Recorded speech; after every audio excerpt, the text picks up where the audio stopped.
High courts की summer vacations अब खत्म हो चुकी हैं और वापस ट्रैक पर आते ही सभी हाई कोर्ट्स ने इम्पोर्टेंट मैटर्स को टेकअप करना शुरू कर दिया है। आपने अक्सर देखा होगा कि कोर्ट्स में कई बार हमें ऐसे केसेस भी देखने को मिलते हैं जहां कुछ संगीन इल्जाम कॉन्स्टिट्यूशन पोस्ट को संभालने वाले लोगों के अगेंस्ट होते हैं। ऐसा ही एक शॉकिंग इवेंट हमें हाल ही में वेस्ट बंगाल स्टेट में भी देखने को मिला था, जहां West Bengal governor CV Ananda Bose के अगेंस्ट राजभवन की एक स्टाफ एम्प्लॉई ने सेक्सुअल हैरेसमेंट की एलिगेशंस लगाए थे। वैसे तो हमेशा से ही West Bengal governor CV Ananda Bose और ममता बनर्जी लेड तृणमूल कांग्रेस के बीच में स्टैंड ऑफ देखने को मिलता रहता है, लेकिन इस एक इंसिडेंट ने दोनों के बीच का गैप और भी बढ़ा दिया है। यहाँ तक कि गवर्नर पर ये एलिगेशंस लगाए जाने के बाद जब वेस्ट बंगाल चीफ मिनिस्टर ने इस इंसिडेंट का जिक्र करते हुए गवर्नर को क्रिटिसाइज किया था, तब वो इस बात से काफी गुस्सा दिखाई दिए थे। Waste Bengal chief minister Mamata Banerjee के एक रीसेंट रिमार्क पर गवर्नर बॉस ने उनके अगेंस्ट कलकत्ता हाई कोर्ट में डेफेमेशन सूट भी फाइल किया है, जिसकी सुनवाई जस्टिस कृष्णा राव की बेंच कर रही है। तो सोचिए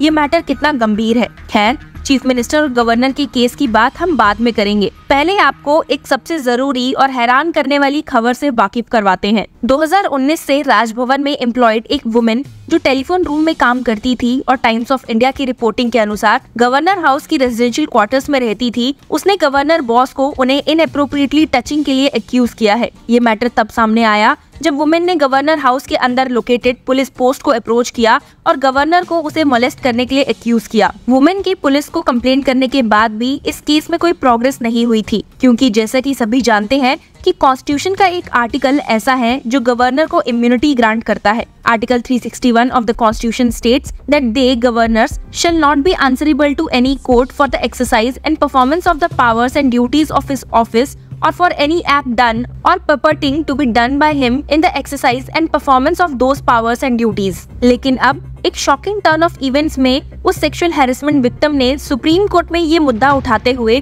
गवर्नर के आर्टिकल 361 के अंडर मिली ब्लैंकेट इम्यूनिटी को चैलेंज किया है। जी हाँ, आपने एकदम सही सुना। एक्स राजभवन एम्प्लॉई ने गवर्नर को मिली आर्टिकल 361 के तहत इम्यूनिटी को सुप्रीम कोर्ट में चैलेंज किया है और इसके अगेंस्ट एक पिटीशन फाइल की है। पिटिशनर ने सुप्रीम कोर्ट में ये प्ली फाइल करते हुए कंटेंट किया है that article 361 of the Indian constitution does not bar police investigation against the governor and the blanket immunity does not apply on criminal acts। Petitioner का कहना है कि ऐसी इम्यूनिटी को अलाउ करना अनरीजनेबल है और उसके फंडामेंटल राइट्स का वायलेशन करता है, क्योंकि उसको ट्रायल इनिशिएट करने के लिए गवर्नर के ऑफिस छोड़ने का इंतजार करना पड़ेगा। पिटिशनर ने सुप्रीम कोर्ट से अपील की है कि वो डिसाइड करे कि क्या सेक्सुअल हैरेसमेंट और molestation discharging of performing duties by the governor का हिस्सा है। प्ली में रीड किया गया है, this court has to decide whether a victim like the petitioner can be rendered remediless with the only option being to wait for the accused to demit his office, which delay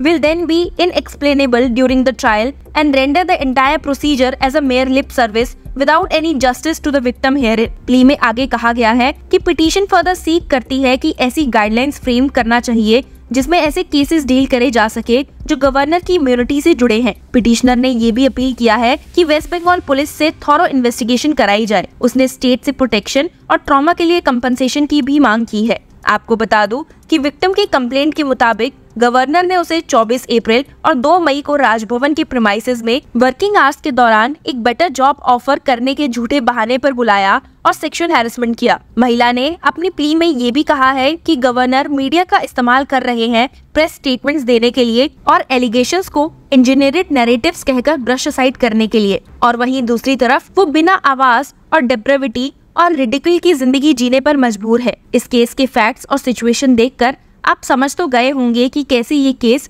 supreme court के समक्ष एक crucial question उठाता है। क्या governor को मिली blanket immunity criminal acts को cover करती है और क्या सेक्सुअल हैरेसमेंट गवर्नर की ऑफिशियल ड्यूटीज का हिस्सा माना जा सकता है? ये मुद्दा जुडिशरी के लिए एक सिग्निफिकेंट टेस्ट है जो फंडामेंटल राइट्स और लीगल इम्यूनिटी के बीच बैलेंस बनाने की कोशिश करेगा। आने वाले समय में सुप्रीम कोर्ट का फैसला गवर्नर की इम्यूनिटी के स्कोप को रिडिफाइन कर सकता है और ऐसे केसेस के लिए एक लीगल प्रेसिडेंट एस्टैब्लिश कर सकता है जो विक्टिम्स के लिए जस्टिस को एक्सेसिबल बनाए और कॉन्स्टिट्यूशनल मैंडेट्स को अपहोल्ड करे। खैर, वी होप कि सुप्रीम कोर्ट जल्द ही इस मैटर को लिस्ट करे और इस पर सुनवाई करे। तब तक इस इंसिडेंट से अराइज होने वाली एक और केस की बात हम करते हैं। तो जैसे कि हमने आपको ऊपर बताया कि इस इंसिडेंट के बाद वेस्ट बंगाल चीफ मिनिस्टर और गवर्नर के बीच रिश्ते कुछ बिगड़े से हैं। इसका रीजन है दोनों का एक दूसरे पर मीडिया में आकर कमेंट करना। आप तो जानते हैं कि कैसे वेस्ट बंगाल चीफ मिनिस्टर ने इस इंसिडेंट के बाद गवर्नर बॉस की इस हरकत को लताड़ा था और कहा था, if now called to the Raj Bhavan I will not go. If the governor wants to speak to मी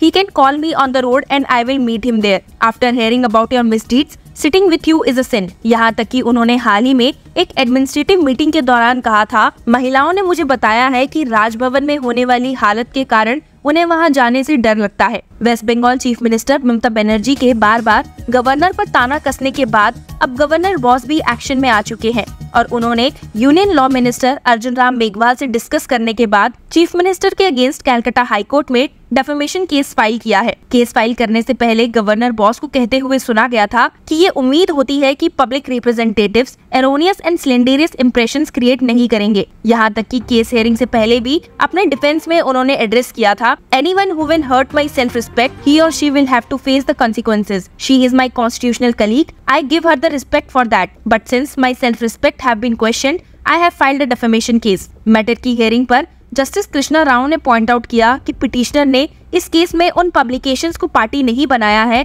जहां पर डेफेमेटरी स्टेटमेंट्स बोले या पब्लिश किए गए हैं और इसीलिए लिबर्टी देते हुए हाई कोर्ट ने 10 जुलाई के लिए इस मैटर को नेक्स्ट लिस्ट किया है। साथ ही एक और एक्शन जो गवर्नर की तरफ से देखने को मिला है वो ये है कि उन्होंने waste Bengal chief minister Mamata Banerjee और union home minister Amit Shah दोनों को एक लेटर लिखा है, ये डिमांड करते हुए कि Kolkata police commissioner Shri Vineet Goyal IPS, DCP Shrimati Indira Mukherjee और राजभवन पर पोस्टेड पुलिस टीम के खिलाफ कानूनी कार्रवाई की जाए। गवर्नर ने अपने ऊपर लगाए गए एक राजभवन एम्प्लॉय के द्वारा इल्जामों को झूठा और बनावटी कहा है। आपको याद होगा कि राजभवन एम्प्लॉय की कंप्लेंट के बाद कोलकाता पुलिस ने केस रजिस्टर करके एक 8 मेंबर स्पेशल इन्वेस्टिगेशन टीम बनाई थी, लेकिन आर्टिकल 361 के तहत गवर्नर को क्रिमिनल प्रोसीडिंग से इम्यूनिटी मिलती है, इसीलिए कोई आगे की कार्रवाई नहीं हुई। राजभवन से आई कम्युनिकेशन में कहा गया कि DCP सेंट्रल इंदिरा मुखर्जी ने 3 मई 2024 को एक प्रेस कॉन्फ्रेंस करके मीडिया को इल्जाम और पुलिस की कार्रवाई की डिटेल्स बताई है, जो कॉन्स्टिट्यूशन